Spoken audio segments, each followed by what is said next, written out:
Thanks. All right, so we Let are me make live sure now. Greg, you're good to go. Okay. Can you guys see that okay? Absolutely. Is that all clear? Okay. Well, thanks, Dana, for having me, and I really appreciate it. I'm flattered to be here with you all tonight and have the group we have. And as Dana said, you know, this is fun for me to talk about boat speed. This has kind of always been my bag as a sailmaker for years, and I think it's an important part of any racing that we do, and frankly, especially short course racing like we all sail in college. So what I was going to go through tonight is, you know, boat speed, and not just the tuning and the setup of the boats, but like the gear change and the sail trim, you know, the balance of the boat, and maybe most important, the feel on the tiller. And we'll talk about all this stuff as we go through. And I'd love to somehow have it open up. And Dana, how would you like to do this? Do you guys have like a chat room that you can manage and we can answer questions? Or I guess I would like to encourage any questions that the gang has. So yeah, that we could keep it. So we got a big crowd tonight. So to keep it a little bit organized, let's use the chat box. And what I'll do is I'll follow along and make sure that we're getting those questions pumped in. Okay. So occasionally I'll try and interrupt you. Okay. Okay. Super.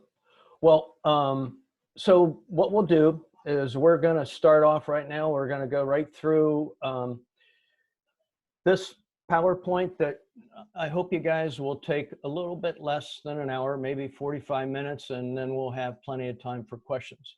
So like I say, it's about speed and the importance that it helps us, get off the starting line. We all know the importance of boat speed, gear changing, making sure we give the boat the opportunity to get up to speed, go through the gears, so we're off in the front row. We're on our game there. And we also know that having good boat speed allows us to hold lanes and then sail conservative tactics.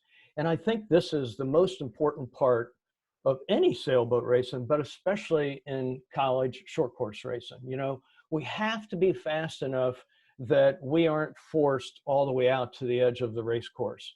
If we're forced out to a corner because we kept getting pinged out there because we're not able to hold a lane, we're not able to sail the middle of the course, then we're going to fall down throughout the race. So we got to have speed. And when I say this, let me just back up a little bit. I'm not saying we have to be faster than everybody all the time.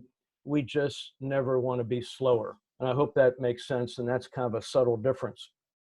So this is an important thing. Obviously, we got to get off the start in gear, go through the gears, and then we got to be able to hold our lane so we can play the tactics, the strategy, the conservative tactics and strategy. Okay.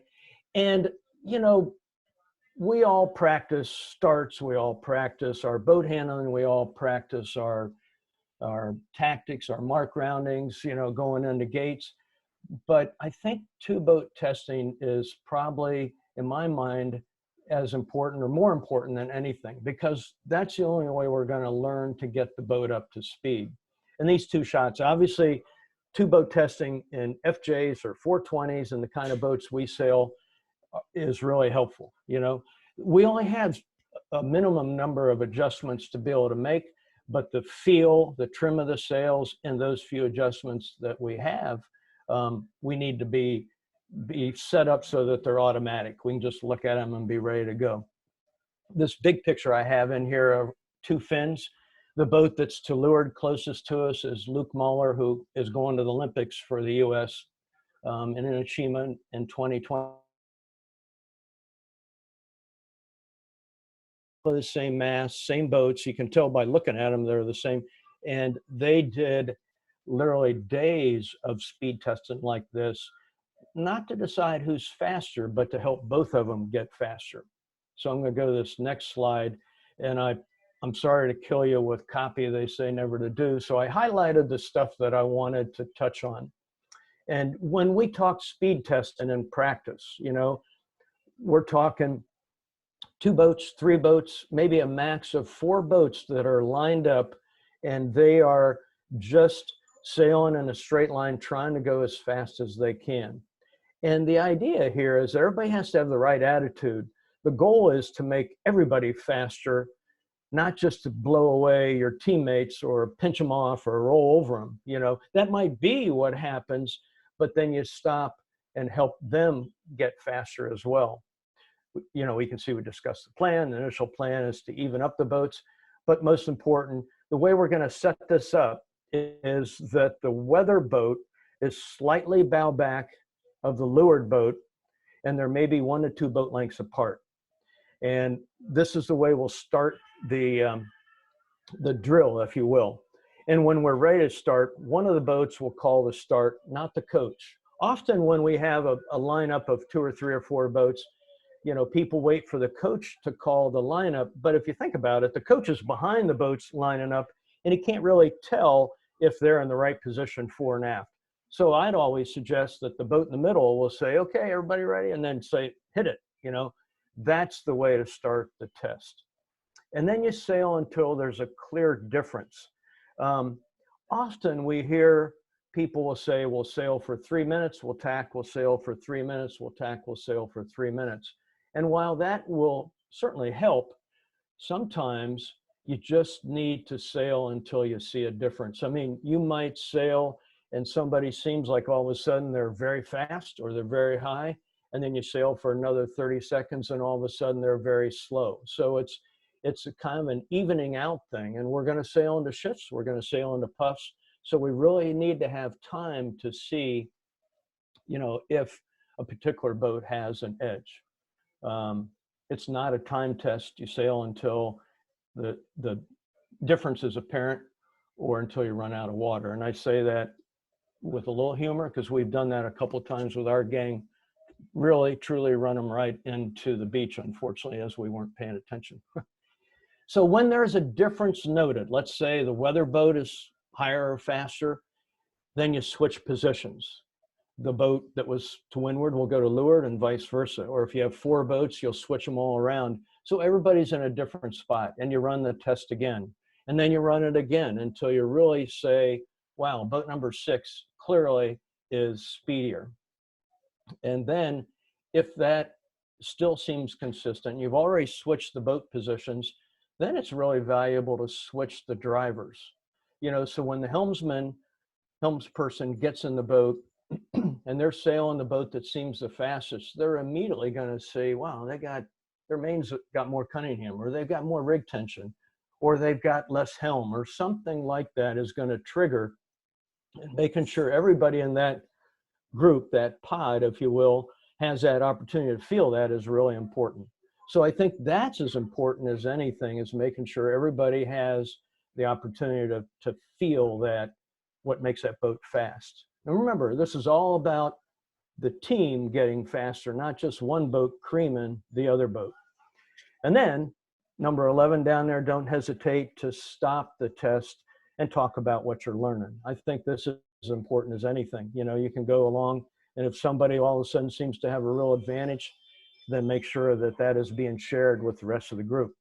And like I said earlier, when there's a clear difference, like clearly the boat to leeward here, which is Luke Muller, has creamed. Caleb Payne here is faster, higher, left him in the dust. It doesn't do anybody any good for him to keep sailing right up in front of him and across his bow. This is the time for Luke to stop, back up, let Caleb reline, and then start that test again. Okay? But I think this speed testing, you know, and especially when we're very conscious about how we're setting it up and we have goals and we have, you know, plans as to what we really want to achieve, we can really learn a lot.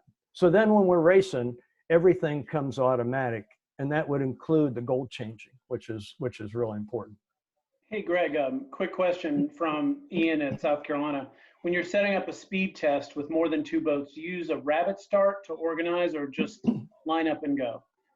I mean, I think you can use a rabbit start, but I think often if everybody knows what the goal is, I think lining up just so that you can call the lineup, because the guy in the middle, like in this picture here, the boat in the middle would look underneath his boom and say, yeah, he's bow out just a little bit. Look up to weather, their bow back a little bit. And he might yell, everybody ready, everybody in good shape, in gear. And then that makes sure that everybody is set for the goal. I think the bigger the group is at speed testing, which makes it really hard. I think when you have more than 4 boats, I think it's sometimes challenging to get the results you want. So we always would do it like we see here at Charleston with 3 boats max. And then we would take turns, the coaches going around to different groups and watching them and sharing what we see. Because that's really the advantage of a coach. Not necessarily to say to somebody in the middle here, you're much flatter, you're much higher, but you're not going through the water as fast. It's more saying, so number 13 to weather of you here is a little bit more heeled, bow down, and they have a little more rumble. You know, they're going through the water faster. And that's where I think people can really learn. Does that answer the question? Is that okay? So this has a whole bunch of copy on it, but we're going to get to one thing that's really important. So as coaches, we have the opportunity to look at 2 or 3 boats lined up and compare, okay, this boat is a little different because their main is a little deeper, in our case, right below the College of Charleston logo, or the jib leech telltale is stalled, you know, which means that that's telling us that the jib is a little bit too tight. We'll talk about that here in a second. The jib leech telltale, by the way, you guys, I think is really, really valuable. And that's the first thing that gets stepped on when you have a brand new sail and the telltale gets ripped off. But I'd really encourage you to go stick another one of those babies on there, because it really tells you when the jib is right or when it's wrong. But anyway, this gives you an idea of the things that a coach can look at to really gauge and compare from boat to boat. The most important thing, and I kind of made the copy orange down there in the bottom, the rudder angle, the tiller wiggle, and the gurgle. Really high-tech stuff. But what I'm going to talk about here, of course, is the feeling on the helm. And let me hold on one second. It's weird, my little cursor won't let me go down and move. There it is. So first check as coaches is we're going to balance the helm, or we're going to ask the sailors to make sure their helm is balanced. And what we're talking about here is basically, if you let go of the tiller, how quickly would the boat turn up into the wind? Now, that's not necessarily the best way to check it, because really what it comes down to is feel. And we want to feel the pull on the tiller and the helm, or most important, you guys, the lack of feel on the helm. And if we look at the boat to leeward, or to the right, I should say, that is heeled, and you see there's a lot of pull on the tiller. The tiller is pulled to weather to keep the boat going straight. We can see there's helm, which means that the boat is dragging the rudder through the water. And we see the gurgle right here off the rudder. When we look at the boat to weather, the helm is right down the center, the boat's balanced, and the wake is flat. Now, we're in more wind here to the right, but we're heeling. The boat to the left is very flat, maybe even heeled to weather. But the point is, whatever we do, however we heel the boat, however we trim the main, however we pull the Cunningham on, which we'll talk about, the most important goal is to make sure that we have the helm neutral. So when we get a puff, instead of fighting the boat to keep it going straight, it will charge forward with more speed and more gauge. And while this is important at FJ's 420s, it's important in all the boats that we sail. This boat here on the left is called an interlake boat, where I kind of grew up in the Midwest sailing around. And clearly there's a pile of helm here. You can actually see a little rooster tail off the rudder, and the tiller is pulled to weather. This is a snipe sailed by an All-American named Brian Bissell from Georgetown a number of years ago. And you can see the tiller is right down the center. He has a very balanced helm. You can see the wake is flat. And finally, this last picture is kind of a cool shot of an IC-37, which is a race boat, true one design boat. And I had an opportunity to coach a lot of these boats this summer. And it was interesting. The first thing that I would look at would be the position of the helm and the wake off the back of the boat.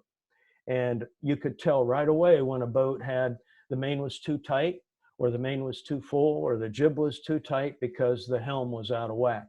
So again, you know, as coaches, we can see that, but maybe even more important, we sailors can feel that in the tug on the tiller and pay attention to it. Any questions on that? Anybody have anything? Anything in the chat room? Okay. And again, please don't hesitate to stop me if you have anything. So we mentioned the gears, you know, and we mentioned the gears when we're getting off the starting line. We all know if we're sailing in the lumpy stuff in Charleston, or we're sailing in shifty, puffy stuff, you know, in the intercoastal there at Wrightsville Beach, you know, we need to be able to set the boat up to sail in first gear so the boat will accelerate. You know, it isn't like we're able to make the boat point, because in Charleston, we're going through lump, and Wrightsville Beach, we're so shifty and puffy, we got to kind of keep the boat charging forward. First gear is where we're sailing with twist in the sails, which means we've eased the sheets on the main and the jib. But most important, the helm is still neutral. The helm is still balanced, and the tiller is right down the center like we see here, and the wake is flat. Doesn't matter if the boat's heeling, doesn't matter if we're almost close reaching like we see in this shot, the helm still has to be neutral. Okay, and hold on here, guys. There we go. Third or fourth gear, if we could call it that, when we're trying to stick it, point, pinch, whatever, we're trying to go as high as we can in this flat water we see here, we're going to trim the main really hard, right? We know we can get away with trimming the main hard as long as we balance the helm. And here we see the boat sailing really flat.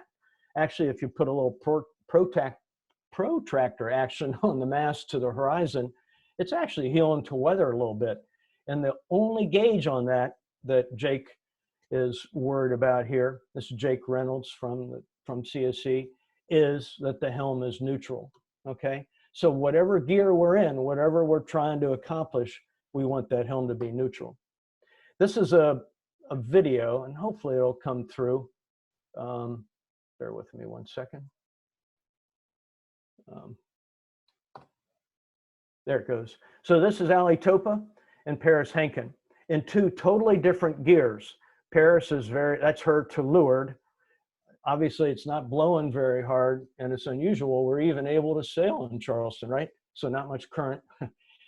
But notice how Paris is heeling to weather. Main's trimmed really hard. She's going a little higher than Ali, so she's in a stick-it mode. Ali, right there, you can see it clear. Both boats have really neutral helms. Ali is sailing with a little bit more eased main, and she's a little flatter. You might even say she has a little heel to leeward. Okay, but that just gives us an idea of what we're looking at as far as a different gear in action. Now, obviously, if we look at Paris and somebody came and tacked on top of her, or she sailed into a big knock, or a motorboat went by, that gear she's sailing, that third, fourth gear where she's in that stick-it mode we talked about, I guess I like to call it as kind of fragile, which means it could be very easy for her to stall. So you have to be ready to ease, go down, shift down to first or second gear to keep the boat up to speed. So now let's talk about a little bit finer detail, rig tension. You know, and we don't have that many toys to play with on FJs and 420s. So it really does come down to the feel, but there are a number of things that can really affect that heel. And rig tension obviously affects a lot of things on the boat, but let's talk about first some of the basic things. If we ease the jib halyard off, obviously the rig gets looser and the rig will lean back. The rig will rake back, they call it. That's going to affect the balance in the boat, of course, and as the rig rakes back, it'll give us more weather helm. So we have to be conscious of that. That's one of the reasons we have to be on top of our rig tension, because it'll affect the balance of the boat. It might take quite a bit of change there to make that difference, but again, we just need to make sure we're on top of it for that.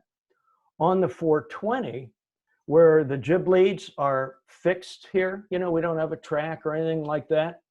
If we let the rig get loose and the rig will rake back, lean back, then the jib thinks, or it's like the jib lead has been moved aft, right? Because we've moved the top of the rig back. So now the jib's going to get really flat and really open because we've raked the rig back. You might say it's okay in heavy air, but there are other ways to control the jib shape and fullness and control and all that. So again, another reason we have to be on top of our rig tension, okay? And finally, the two, I think, most important things are, and this is the finer detail, and this is kind of interesting, I think, the differences we can see here. Same boat, same driver, same day, just different rig tension. So if the rig is loose or on the loose side, the mast will get more flexible. And please stop me if this doesn't make sense. And if it's a little too basic, I apologize for that as well. But I think this is important because we got to pay attention to what happens to the shape of the main if the rig is loose. The spreaders, you know, that we see here on the side of the mast that poke the shrouds out and kind of support the mast aren't as engaged when the rig is tighter. So the mast will bend. And what will happen is, see these nasty looking wrinkles here? These diagonal wrinkles coming back from the mast in the sail? Those are called overbend wrinkles, really technical term. Some people like to say it's washing the sail out. Some people call them speed wrinkles, whatever. But that's telling us that the mast is bending too much for the mainsail shape right there in that breeze. So either we ease the main sheet, we ease the vang, or in this case, we got to put more rig tension on so the spreaders will support the mast. You look over here, same breeze, pretty much, same day, more rig tension. Now look how pretty the main looks. And all he did is tighten the rig up a little bit. Okay, so that's the effect on the main. On the jib, if we have the rig a little bit too loose, we get sag in the front of the jib. And as it sags, it makes the jib fuller. So if you think about it, what will happen here with the boat on the left, if the rig's too loose and we get sag in the jib's going to get really fat and powerful. The main's going to get really flat with the overbend wrinkles and washed out. And all of a sudden the boat won't point because the jib is trying to always pull the bow down. Does that make sense? And on the right, if we had the rig way too tight, and this is, I think this is just right, but if we had the rig way too tight, the jib would be really flat and the main would be really full, and the boat would try to turn up into the wind and overpoint, be slow and hard to be sailing in a fragile, I guess, like I said earlier, fragile gear. So this is the detail. And so after all that stuff, at the end of the day, all we need is one little guide to tell us we got the rig tension set right. And that is, we look at the leeward shroud, like as we're going upwind, we'd look down underneath the boom at the leeward shroud and we'd see it's just barely wiggling. Not winging back and forth 6 inches, but we almost have to watch it. And when we trim the main end hard, we'd see it start to wiggle. If we hit a wave, we'd see it wiggle, and that would tell us we have it set just right. The cool thing about that is that guide is right whether it's blowing 2 or 22. It's gonna, as long as we follow that, we'll be in good shape.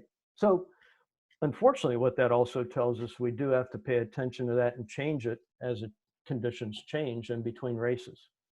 Okay, any questions on that? Does that make sense? Dana, was that okay? Yeah, this is great, Greg. And you know, I'm watching the chat box, so you're still good. I'll wave you down. Okay, sounds good. So whoop, that wasn't what I meant to do here. Here we go. So this is just another shot of showing the mainsail shape, okay? And when the rig is too loose, like on the left, we see these overbend wrinkles, right? You know how your mouse sometimes gets stuck? There we go. These are the overbend wrinkles. And this is telling us that we either have the vang on too tight, we have the main trim too hard, or the rig is too loose. So we can kind of go through that string. We'll talk about that here in a second. Same team, same everything, I think. And we see a nice, smooth, pretty main. Okay, very important. So this next adjustment we're going to talk about is the Cunningham. We all know that's just that hunk of line, ties around the gooseneck, goes up through the grommet and down to a cleat. But I think it is one of the adjustments that we often overlook, because when the sail starts to flatten out, when the mast bends, the Cunningham becomes really important to tension the luff of the sail. And just as a reminder, the Cunningham is a piece of line that goes from the gooseneck up to this grommet right here and down to a cleat we can see right there. And we can see clearly in this picture, even though it's blowing a zillion, there's not much Cunningham, there's no Cunningham, and we have wrinkles almost all the way up and down the luff of the main. And I'm going to show you here in a second what will happen if you have the Cunningham too loose. But interestingly enough, what I think is a result is we don't point as high, because we're going to go back to that balance thing. When the Cunningham's loose, it allows the deepest part of the sail, and I'm going to show you a little slide thing about this, the deepest part of the sail to move back in the sail. The leech will get really round and tight. To keep the boat balanced, it forces us to ease the main sheet out more, and all of a sudden the boat won't point. So let me see if I can make that a little clearer here. Here's our buddy Jake Reynolds sailing upwind again. Obviously the boat's really flat. He's clearly going fast in this breeze. Look how much Cunningham he has on. And this is on the verge of being a little bit too much, but the reason I like it is the luff is basically smooth, and when the Cunningham's on tight, it pulls the deepest part of the sail forward and opens up or straightens out the leech. And this allows him to trim the sail tighter and the boat will point higher. Okay? Really important. And you know what? It's important in a lot of boats, like a J22 or a Lightning. If we don't get on the Cunningham when the breeze comes on and we're all on the high side, the boat will really struggle. It'll never have the pointing ability, and it'll struggle to just go forward. So I'm going to show you a couple little diagrams, and let me just say this. When we're racing, the last thing that we look at and think about is the draft position or the camber or anything like that. But this is just going to give you a little graphical idea of what happens to the shape of the sail. And there's only two places I want you to look. One, the angle of the top batten up here at the top where I put this red line on, and then over here, the draft position. So the draft position, you guys, is the deepest part of the sail, like we see right here at this stripe. People call that a draft stripe, and we're going to look at the deepest part. So right now, the deepest part of this sail is about 46.1% back. Okay, now we're going to hit a little Cunningham. We're going to go to tight Cunningham. Look what happened to the maximum draft went forward. Okay, here, 36.2, and this batten, I don't know if you can tell, straightened out. See the difference there? It's subtle, but if you think about it, when that's more open, it allows us to trim the main a little tighter and point higher without loading up the helm. I hope that makes sense. So making sure we have enough Cunningham on becomes a really important guide. And just as important, when it gets light, we want to make sure we get the Cunningham off, because we don't want the draft right up forward against the mast like we see here. Hopefully that makes sense. Okay, now let's talk a little bit about jib trim. And on a 420, we know it's a little bit different from FJ. Even the newer boats, these are the Z420s, where they've moved the jib leads inboard about 2 inches. on the old boats, the older Club 420s, and some of us still have those boats, and there's nothing wrong with the jib lead position. It just means we need to weather sheet the jib a little bit more, okay? These two shots show on the right, no or very little weather sheet tension.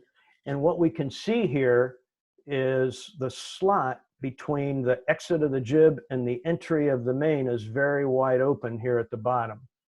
And when a sailmaker likes to look at a slot like this, they like to see a nice symmetrical slot where the exit of the jib is basically symmetrical, parallel to the entry of the main. And it accelerates the breeze over the back of the main and all that cool stuff, but it's really just plain faster.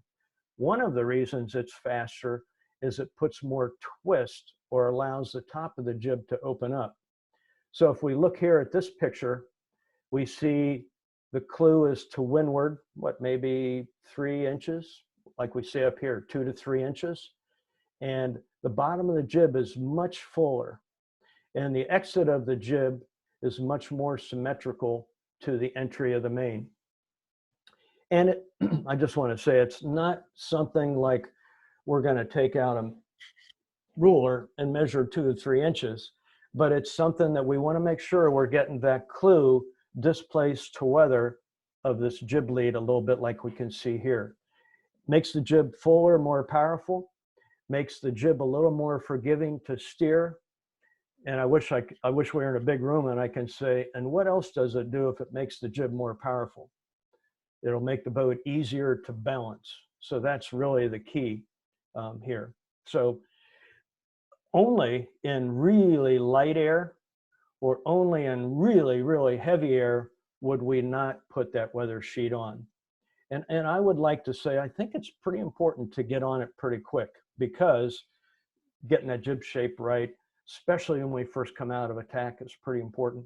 Does that make sense? I hope, because that is a little bit different from you know, other boats, other classes, different from the FJ, but I think it really is important to make sure we got that right.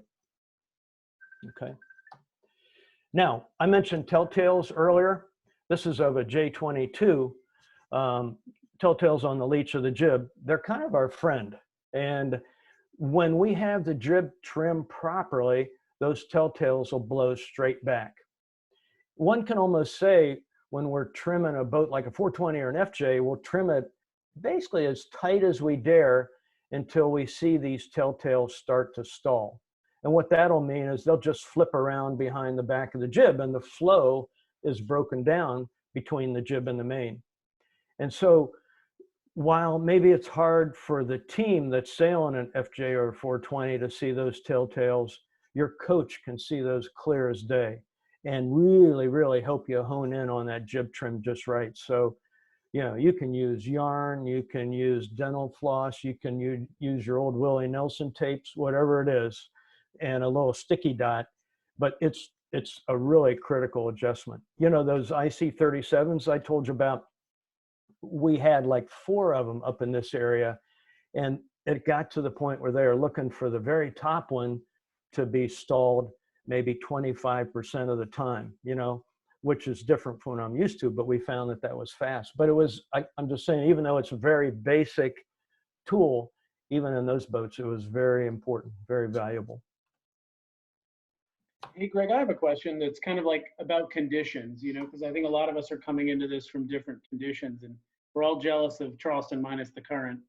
Mm-hmm. But how do you have a critical mass of time that, you know, you feel like you can spend in similar conditions to be able to kind of get something out of these nuances?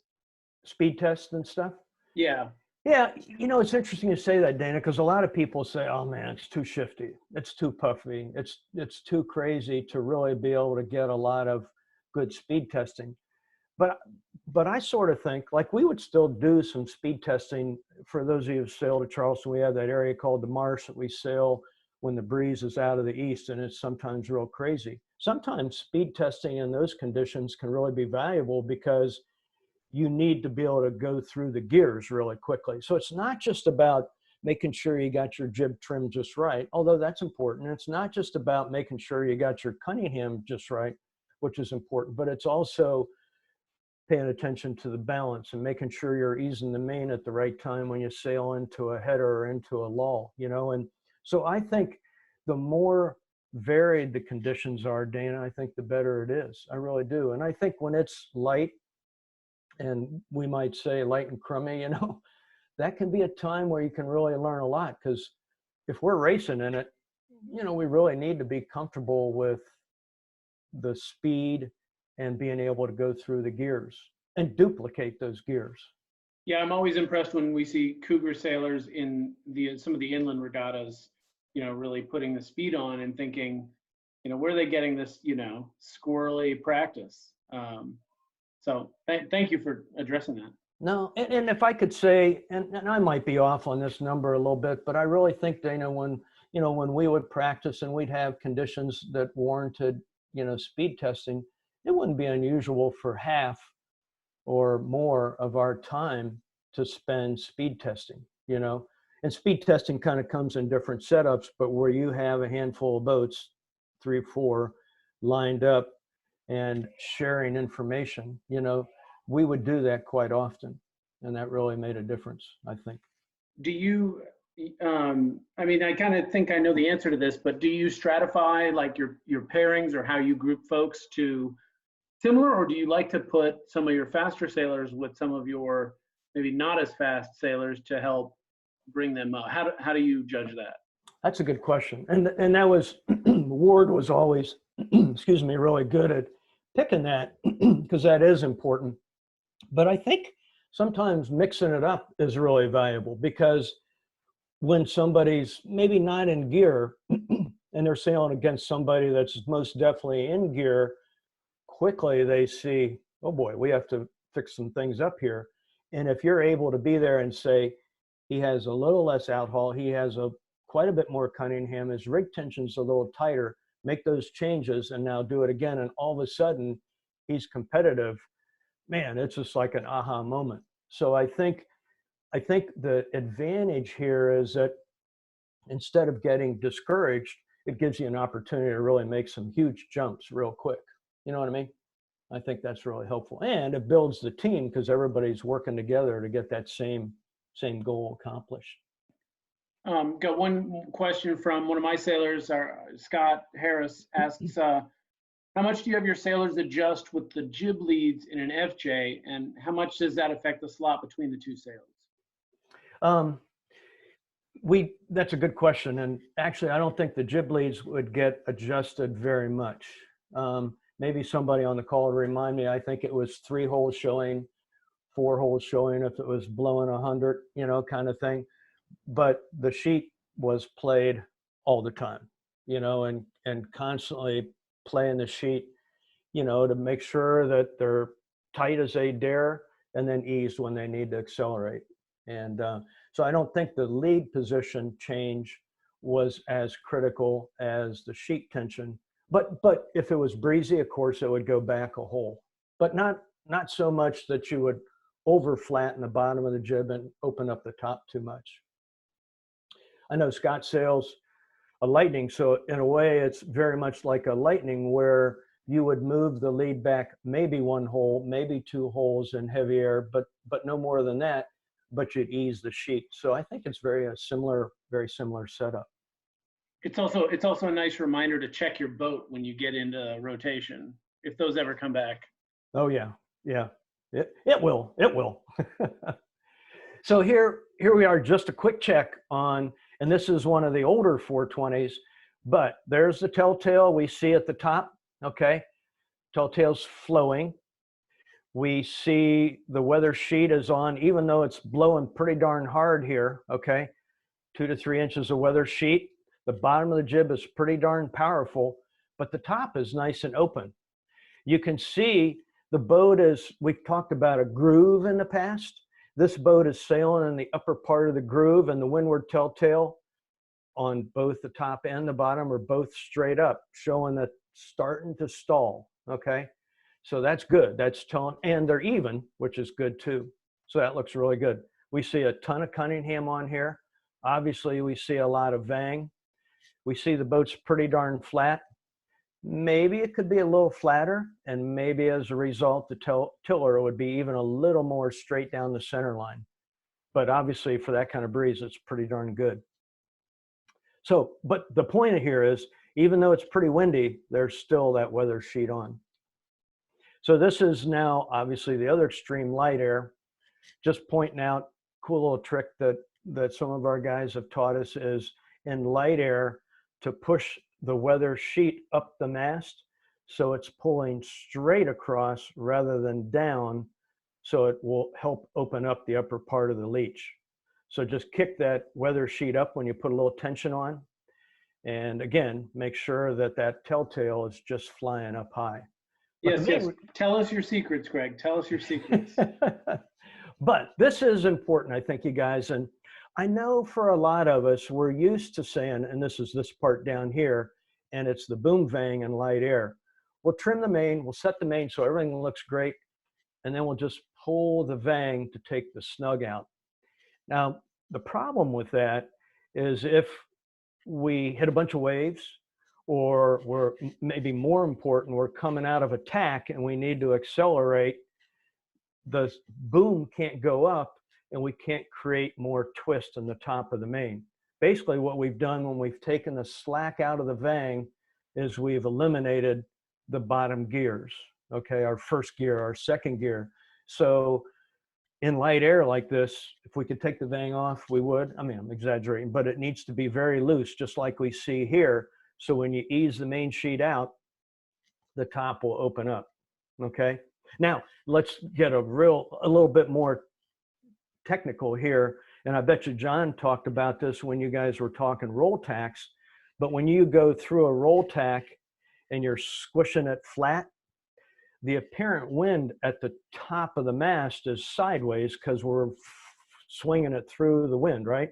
So we need the top of the main to almost be perpendicular to center line to match that apparent wind. So if our vang is tight, it's going to shut that down. Very long description of why that's important, and I apologize, but obviously it's a thing with me. But I think it's really important, and I hope that makes sense. And if anybody has any questions, you know, please don't hesitate. So to summarize, I think it's an all or nothing deal on the vang when we're sailing upwind in basically any of the boats we sail, until we're overpowered and we have to ease the main sheet to keep the boat flat. The vang should be eased, loose, nothing on it at all. Then when we get overpowered, when we're just to that point, we got to start easing the main sheet to keep the boat on its feet. And that might be earlier than we think. It might be 8, maybe 9, 10 miles an hour. Then we put the vang on to help bend the mast. So all we're using this for is to bend the mast and flatten the sail. Sorry, I got carried away there, everybody, but it is important.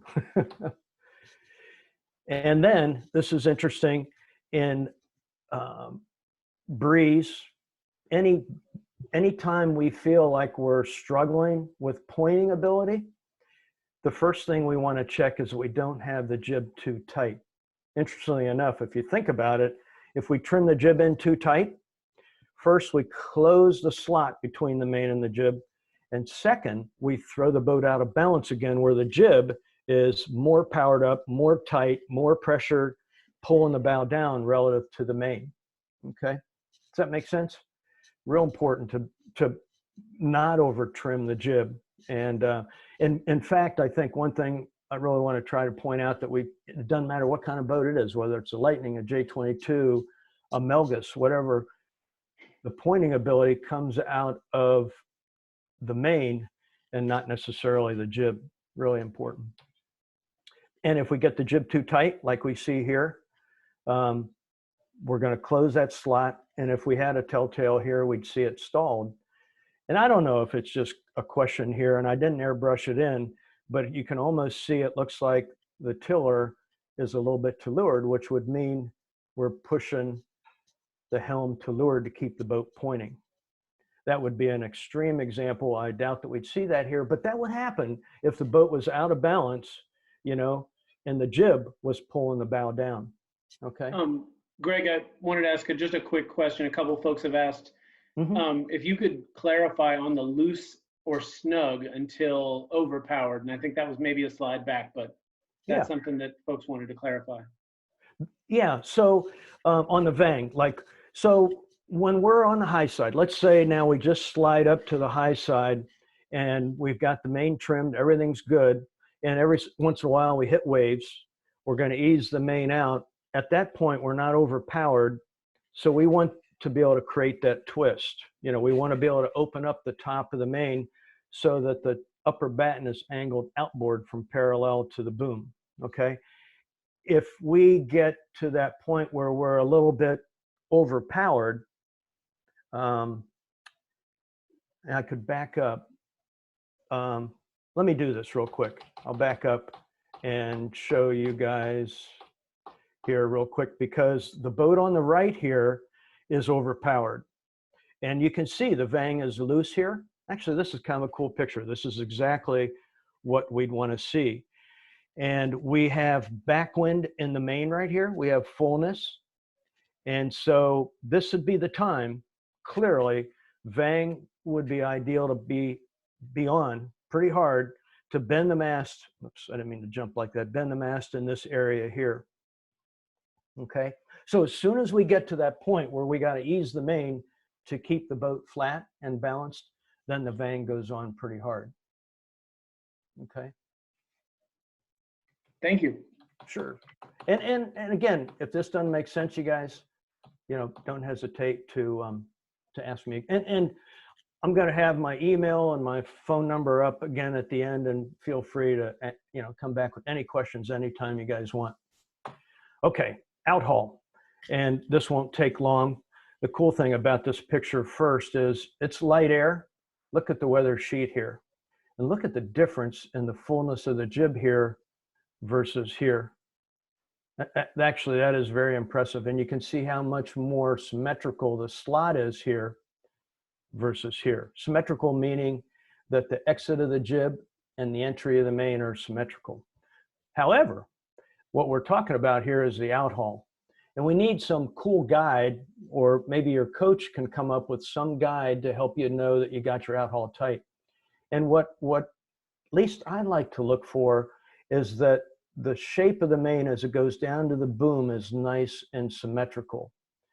And as we put more vang on and as the sail gets flatter and all that good stuff, this shape will get flatter, so more outhaul will come on. Here, it's pretty light air, nice smooth shape, and then all of a sudden we got a hollow right here. And this is telling us that the outhaul is a little bit too tight. Not a big deal, not the end of the world for sure, but this would just tell us that we'd have a little bit more punch and a little bit more pointing ability if we ease the outhaul off. And what we use as a guide, really technical, is if, I don't know if you can see my hand here, but we hold it horizontally if we're in light to medium air, and we go like that if we're in heavy air between the skirt and the side of the boom, right in the middle. This would be between the skirt and the side of the boom if light to medium air, and that would be when it's windy. Really high tech, but it really works.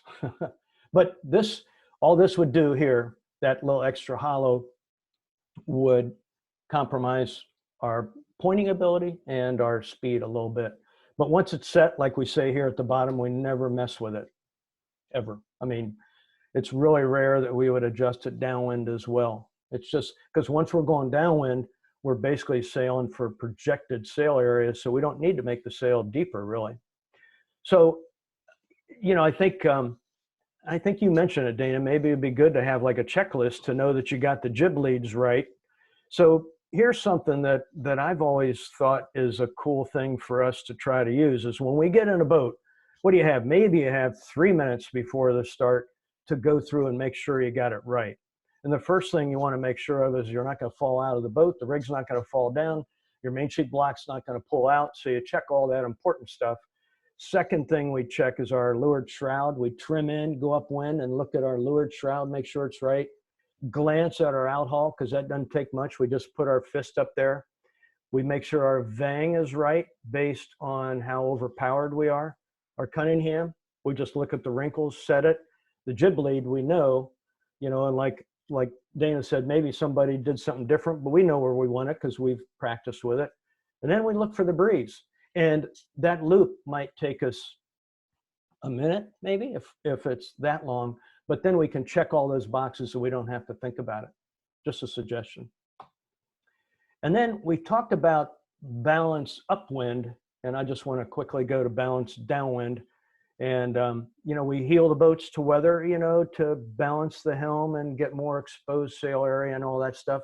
But if we heel the boat too much to weather, we end up with leeward helm, and we have to push the tiller, and we get rudder drag like we see on the boat on the left.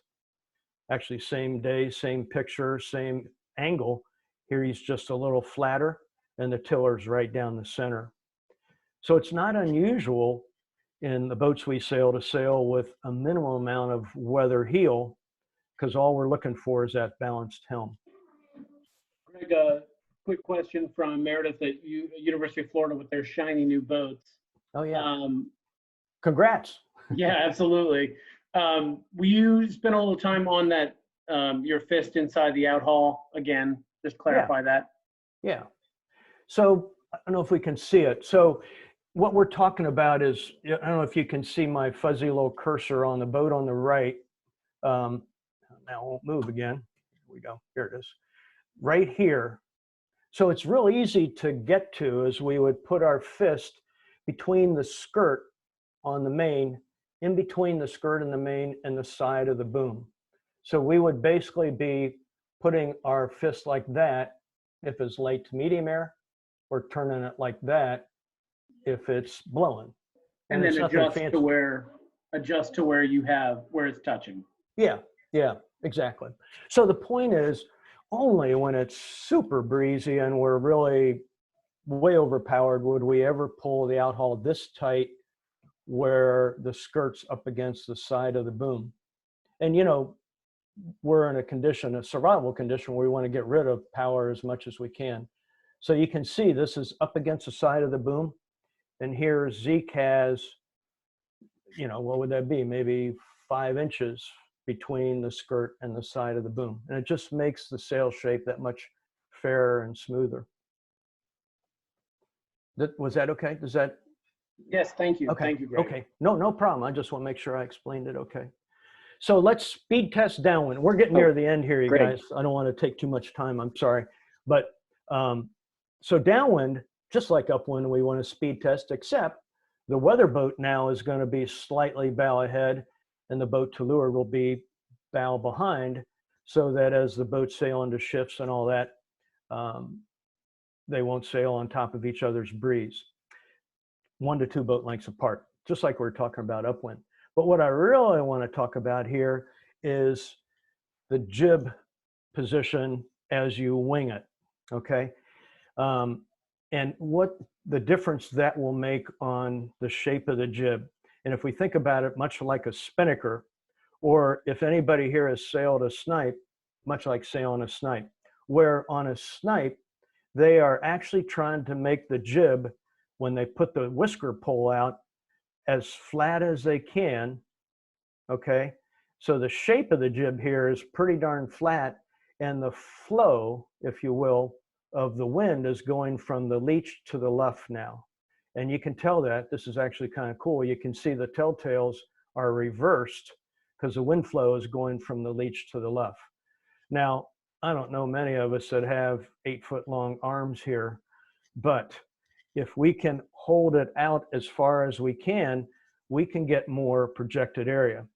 So if we look here, look how fat this jib is here, and how less projected area we have, whereas if Ben had taken his arm and put it out this way, makes you a little tireder, a little quicker, but held it out this way, and the clue was here, where you can see my fuzzy cursor, all of a sudden we have a much flatter jib with much more projected area.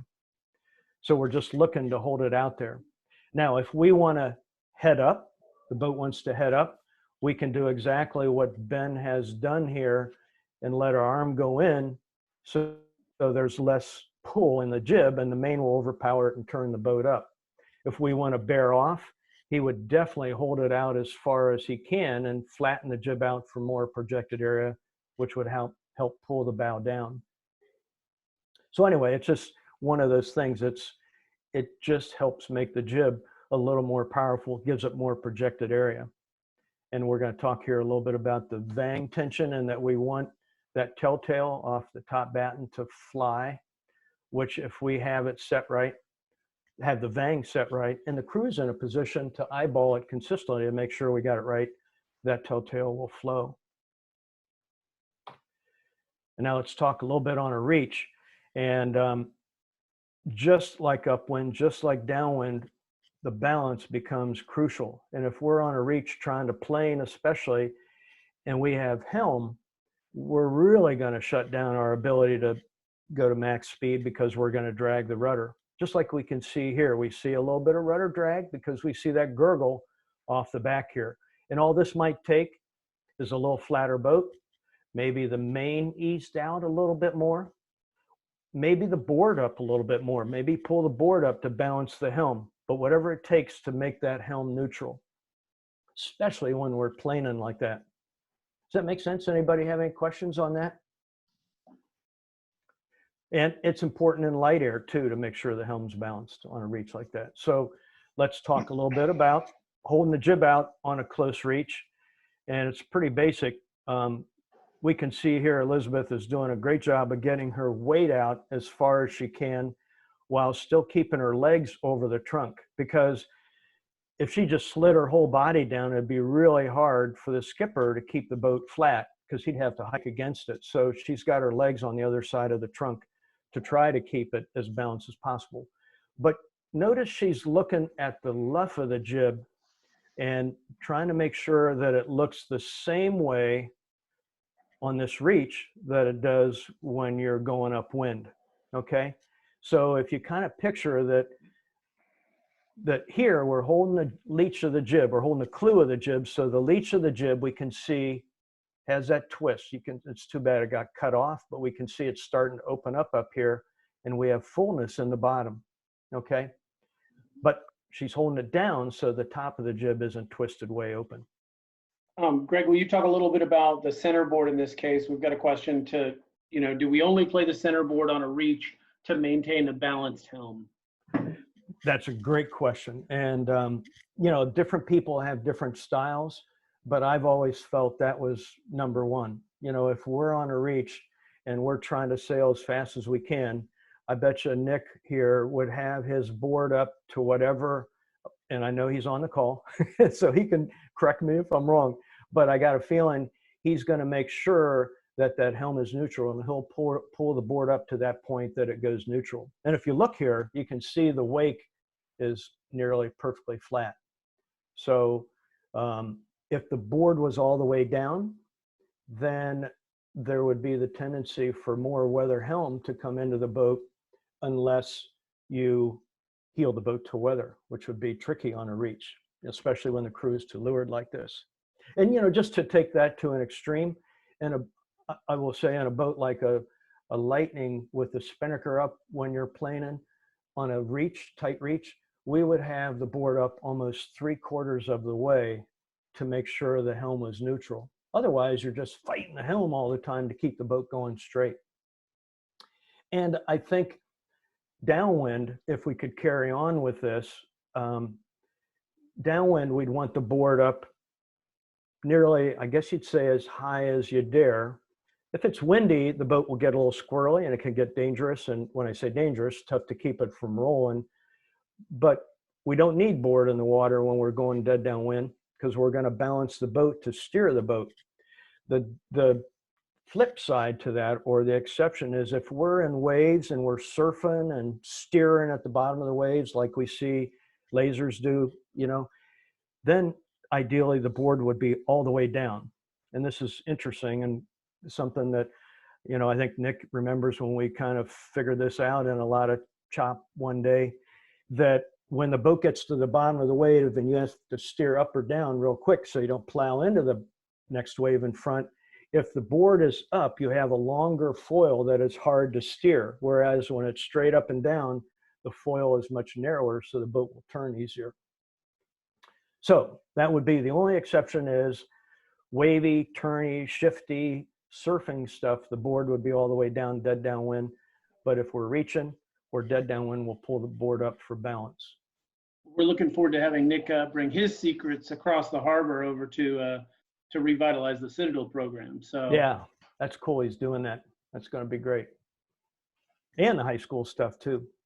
So we're getting near the end here, guys. And actually, this is the last 3 slides. So, you know, we touched on this earlier, and I've used these slides before. So for you, those of you that have seen these slides before, I apologize, but I'll go through them again real quick.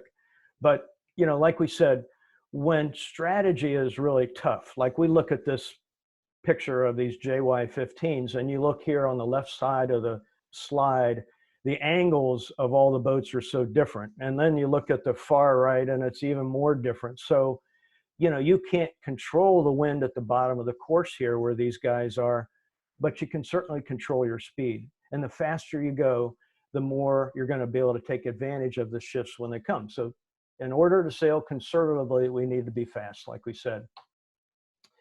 And we need to try to figure out the wind and the shifts and the conditions as best we can.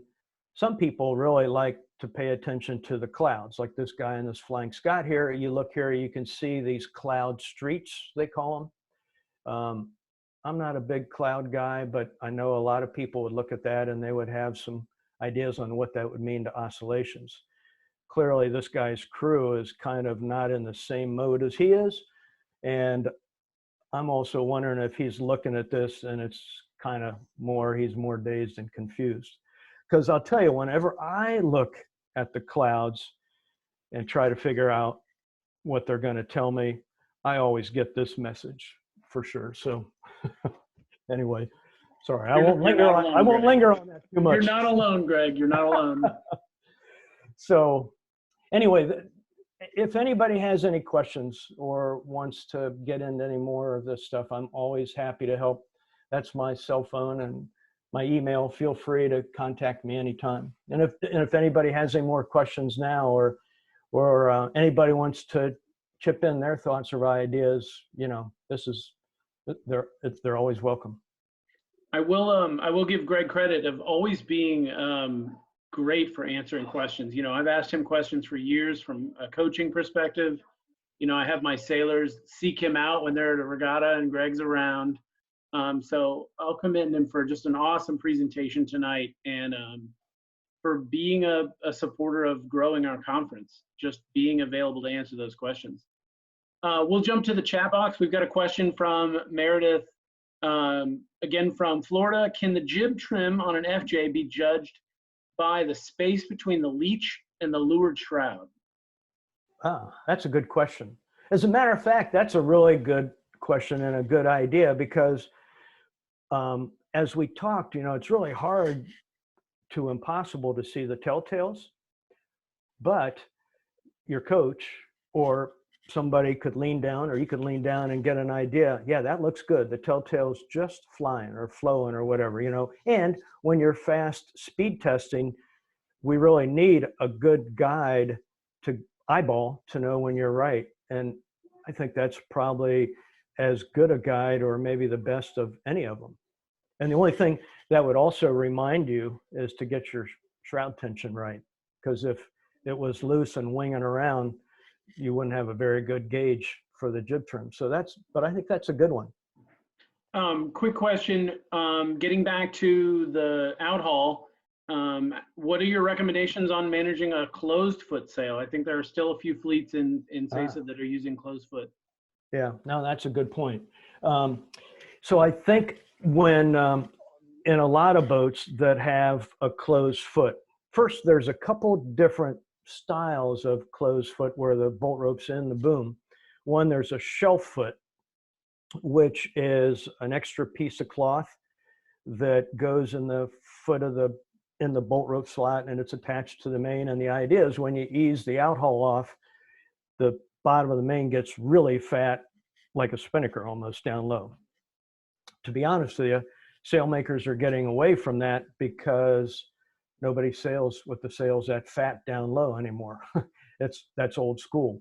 So I think instead, with those boats with shelf feet or foots or whatever on them, that seam of the shelf foot would be right up against the side of the boom, for sure. That's a shelf foot. If we don't have a shelf foot in the boom and it's just the bolt rope without that extra piece of fabric, then this sounds really technical. I'd pull it till we have a crease from the tack to the clew. Like when we pull it on, we'll have an actual hard crease that will go along when we're in any breeze at all. You know, as soon as we're on the high side, I would put that crease in there. And if we're in real light air, you know, this sounds so very untechnical, I would have that crease only go back halfway. I would let the outhaul off to that crease is back halfway.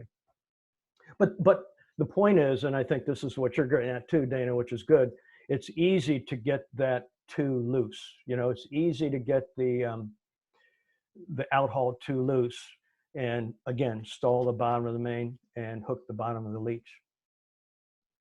Awesome. Yeah, thank you for addressing that. I think that covers it pretty well. One more question. What lead should the mast be in on an FJ for light shifty wind? We want some light shifty wind secrets here in SAISA. Come on, Greg. Tell us your secrets. When you say lead, what do you mean in the step? Meredith, go ahead and jump in on your question on audio. Give me 1 second here. Yeah, we have it pretty far up right now, and one of our skippers is saying that we should bring it back, but there's a bit of an argument with that, so I'm just curious. And yeah, I mean the step. Oh, okay. All right, settle a bet for us, Greg. Well, we actually did a tuning guide for the Z420s when they first came out, which included the butt position, which included the rake of the mast. And Meredith, did you guys get the Z420s or the E420s? So we actually got Zim FJs. Oh, okay. Oh, yeah. Okay. Let me, I'm trying to remember. Well, first, I think the step would go right in the middle because as I recall, there's a bolt that the mast step sits on, right? Is that the way it still is, where there's a cutout in the step and it sits on, or is there a bolt in the front and the back? I believe there's a bolt in the front and the back. Meredith, how about this? How about I get that information from Ned and send it to you? Or maybe Dana could share it with everybody, because it's sort of valuable to have everybody close. And I know we fiddled with that when we first got the FJs, because if the rig's too far up, too raked forward, then you have to really trim the main hard to make the boat point, and that makes it really fragile to steer. If you rake it way far back, then you have to ease the main way out to make the boat balance, and there's a happy medium in there. But I could get Ned, or I could go down there too and put a tape measure from the top of the mast down to the transom and send you a picture of where the mast is in the butt. Is there somebody on here that would remember that for the FJs at CSC? I kind of forget, but could I do that, Meredith? And then could I get it to you, that'd be Dana? awesome. Thank you. And then we'll have it, because I know we went through that. I remember when we had them too far forward, and it was really hard to sail them. And then obviously we went too far back before we found the happy home. Yeah, I like that. Thank you, Greg, for that. And we'll make sure that Meredith and anybody else who would like that is available. We'll put that through. Yes, thank you SAISA. so much. No, that'd be great. Because it's like that it hard. It's points hard out when you're starting from scratch. It's like, where's everything go? Well, and I like that you point out that you've got to adjust to different kinds of boats, even though they're FJs and 420s. It's there are nuances here. So know your venue, know your fleet. Yeah. In fact, Meredith, you might just reach out to Bob Adam, and Bob could probably tell you exactly where that would be, but I think the hull shapes and the rigs are very, very similar in the two boats. And I can certainly give you what we did with our LP boats, but I bet you Bob would have that information at his fingertips, All right, so let's wrap it up. This has been awesome. I know, honestly, we would stay online all night, Greg, and ask you questions. But thank you for having this session with us and really getting into the details. We'll have this recording available online. I'm going to try and get it posted onto the SAISA website, as well as John's previous one on roll tax, and Don Riley's presentation last or 2 weekends ago.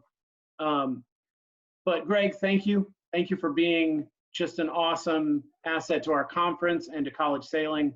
You're getting a bunch of thank yous in the comments.